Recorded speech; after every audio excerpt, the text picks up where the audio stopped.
안녕하세요. 뉴스 속 날씨 김수현입니다. 우리나라 65세 이상 노인 2명 중 1명은 퇴행성 관절염을 앓고 있다고 하는데요. 관절염은 발병 연령도 점차 낮아지고 있고 한번 발병하면 생활 전반에 불편함을 초래하기 때문에 주의가 필요한 질환입니다. 오늘은 관절염에 대한 자세한 이야기 좋은 가정의학과 김웅수 원장과 함께 나눠보도록 하겠습니다. 원장님 안녕하세요. 네, 안녕하세요. 네. 자, 일단 관절염이 어떤 질환인지 먼저 아는 게 중요한 것 같은데 좀 설명 좀 해주시죠. 네, 그 관절은 뼈와 뼈 사이에서 위치해서 충격을 흡수하고 부드럽게 운동할 수 있게 하는 역할을 합니다. 관절염은 대표적으로 골관절염과 류마티성 관절염이 있습니다. 그 외에도 외상후 관절염 등이 있습니다. 흔히 퇴행성 관절염으로 불리는 골관절염은 관절 질환 중에서 가장 많이 발생하는데요. 뼈의 관절면을 감싸고 있는 관절 연골이 마모돼서 연골 밑에 뼈가 노출되고 관절 주변에 염증이 생겨서 통증과 변형이 발생하는 질환입니다. 골관절이 흔히 발생하는 부위는 무릎이라든가 고관절, 척추 등 체중이 실리는 관절이 대표적이고요. 많이 사용하는 손가락 끝마디 관절에서도 발생할 수 있습니다. 저도 사실 중장년층이 돼야지만 관절염이 걸리는 게 아닐까라고 생각했었지만 요즘엔 20, 30대에서도 예, 예. 이런 관절염이 나타난다고 하고 예, 예. 또 한 가지 좀 궁금한 게 날씨랑 좀 이게 관련이 좀 있지 않습니까? 예, 어떻습니까? 예. 네. 그 우리 몸의 관절은 그 연골이라든가 예. 관절낭, 활막, 힘줄, 근육 등으로 구성되어 있는데요. 예. 연골은 뼈 사이에서 완충 작용을 하게 됩니다. 여러 가지 원인으로 연골이 손상되는 것이 골관절염인데요. 예. 유전적인 소인도 있고요. 또 비만이라든가 관절 외상, 또 염증으로 인한 연골 손상 후에 잘 발생하게 됩니다. 예. 대부분의 관절염은 약한 연골을 오랜 세월 동안 무리하게 사용했을 때라든가 비만, 심한 운동으로 관절에 무리를 많이 주었을 때, 또 어려서부터 관절에 병이 있어서 오래 병을 앓았을 때 발병합니다. 따라서 비교적 넓은 나이에서도 관절염이 발생할 수가 있고요. 날씨도 통증에 영향을 줍니다.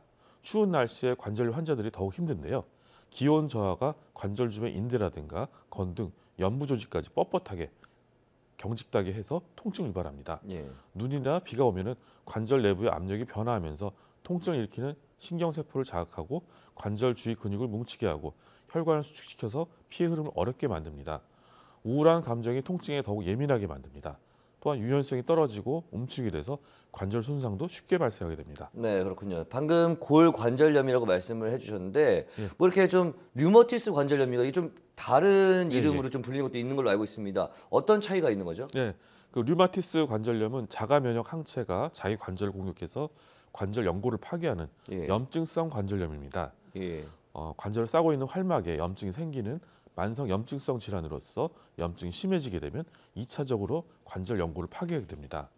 만성 전신성 질환으로서 관절뿐만 아니라 피부라든가 혈관, 심장, 폐, 근육 등 여러 조직, 장기에서 염증이 발생하게 됩니다. 골관절염과는 달리 여러 가지 작은 관절 마디에 대칭적으로 발생하며 비교적 좀 더 젊은 30에서 50대 사이에서 발병하고 여성이 두세 배 더 많은 것이 특징입니다. 예. 골관절염 초기에 호소하는 증상은 통증인데요. 대개 전신적인 증상은 없는 것이 류마티스 관절염과의 중요한 차이점입니다. 또한 증상이 좋아졌다가 잊어버릴만 하면 다시 나빠졌다 하면서 반복될 수 있다는 것이 병이 시작하면 계속 악화되는 류마티스성 관절염과의 차이입니다. 네. 좀 그럼 궁금해지는 게 이 관절염을 혹시 자가 진단할 수 있는 방법이 있을까요? 네, 그 증상이 가장 흔한 증상은 무릎의 통증으로서 특히 계단을 오를 때 통증을 더 많이 느끼게 됩니다. 예. 관절염 증상에는 뭐 관절통이라든가 부종, 관절 운동 감소, 관절 강직, 압통 및 변형이 있습니다. 관절통은 초기에는 처음에 움직이기 시작할 때 통증이 심하다가 휴식을 취하게 되면 사라지게 됩니다. 중기에는 약간 활동을 하면 통증이 유발하고 말기에는 휴식을 해도 통증이 계속되며 밤에도 통증이 심해서 수면 장애까지 유발하게 됩니다. 예. 관절의 부종은 관절에 물이 차서 무릎이 붓거나 움직이기 불편한 것이고요. 관절 운동 감소는 무릎이 완전히 펴지지 않거나 완전히 굽혀지지 않은 것을 의미합니다. 또 관절 강직은 아침에 또는 쉬고 있다가 처음 움직일 때 관절에 나타나는 뻣뻣한 느낌입니다. 류마티스 관절염과는 달리 활동을 하면 호전이 되고 대개 30분을 넘지는 않습니다. 압통은 관절 주위를 누르게 되면 느끼는 통증입니다. 또 변형이란 다리가 활처럼 휘게 되는 것을 의미하는데요. 심해지면 다리를 절고 보행이 많이 불편해지게 됩니다. 또 척추에 골관절염이 오는 경우에는 허리에 통증을 느끼고 심한 경우에는 쩌릿쩌릿한 신경 증상이 발생해서 허리 디스크로 오인하기도 합니다. 또 고관절염의 발생 시 통증이라든가 관절 운동 제약 때문에 보행이 어색해집니다. 또 손마디에도 골관절염이 흔하게 발생하는데요. 특히 손가락 끝마디 관절에 잘 생기고 또 모든 마디에 다 생길 수가 있습니다. 또 손가락 골관절염은 특징적으로 중년 여성에 잘 발생하고 통증을 느끼면서 손가락 마디가 서서히 굵어지게 됩니다. 네. 그렇다면 이 관절염이 어떤 방식으로 치료를 하게 되는 거죠? 네, 그 관절염 치료의 목적은 통증을 줄이고 또 기능을 향상시켜서 변형을 방지하는 데 있습니다. 예. 관절염 초기 단계의 경우는 보존적 치료를 시행하게 되며 생활습관 변경이라든가 운동, 보조기, 약물 치료 등이 있습니다. 과체중이라든가 비만인 경우는 체중 감량을 시켜야 하고요. 무릎을 악화시키는 운동은 피하는 것이 생활습관 변경이 필요합니다. 운동은 근력을 강화시킬 뿐만 아니라 관절 운동 범위를 증가시키고요. 관절의 유연성을 향상시켜줍니다. 또 물리치료라든가 재활운동은 통증을 경감시키고 관절의 기능을 향상시켜줍니다. 무릎 보호대라든가 충격흡수 신발, 지팡이 같은 보조기구들이 도움이 될 수가 있습니다.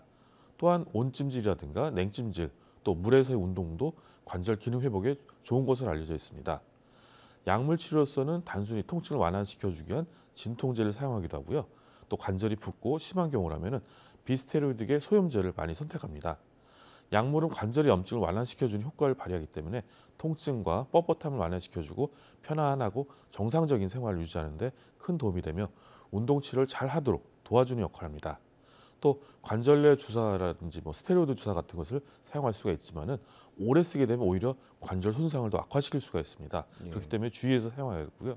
또 연골 선불 제제인 하이루론산 같은 경우는 관절내 주입하는 치료도 또 도움이 될 수 있다고 합니다. 또 비수술적 치료 방법에도 불구하고 증상의 호전이 없고 관절의 변형이 진행해서 일상생활에 지장을 주는 경우에는 수술적인 치료 방법을 고려합니다.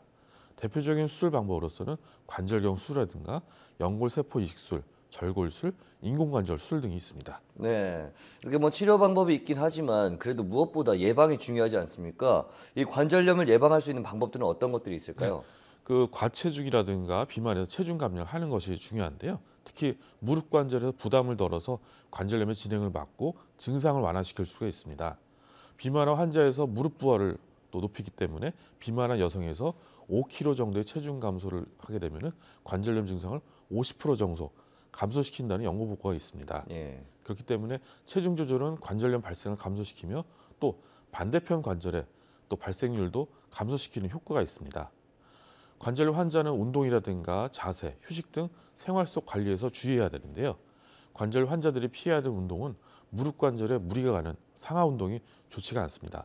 대표적인 것이 등산이라든가 계단 오르기 등 무릎을 많이 구부리는 자세를 유발하는 운동이고요. 그 외에 달리기라든가 앉았다 일어나기 등도 좀 피하는 것이 좋습니다. 관절 환자에서 권장하지 않은 자세는 관절에 무리한 힘이 가해지는 구부려 앉기라든가 오리걸음, 무릎 꿇기 등이 있습니다. 이러한 무리한 자세나 운동을 할 때는 보조기, 즉 목발이라든가 지팡이, 밴드 등을 활용하는 것이 도움이 됩니다. 관절염의 운동 효과는 통증 감소, 근력 강화, 관절의 가동성 유지, 강직 완화, 체중 감소 및 정신적 만족과 숙면을 취할 수 있게 하는 그러한 효과들이 있습니다. 운동의 종류에는 관절 가동, 또 유연성 운동, 또 근력 강화 운동, 또 유산소 및 지구력 운동 등이 있는데요. 관절 가동 및 유연성 운동이란 흔히 스트레칭이라든가 댄스 같은 걸 의미하고 운동의 어떤 준비 단계로서 필요한 운동입니다. 또 관절의 운동 범위 회복이라든가 유연성 유지, 관절 강직을 막아주는 효과가 있습니다. 유산소 및 지구력 운동에는 걷기라든가 자전거, 수영 등이 대표적이며 이는 심폐기능 강화와 체중 조절 그리고 정신적 만족감을 주는 그런 효과들이 있습니다. 네, 그렇군요. 오늘 말씀 고맙습니다. 네, 뉴스 속 날씨 오늘 준비한 소식은 여기까지입니다. 시청해주신 여러분 고맙습니다.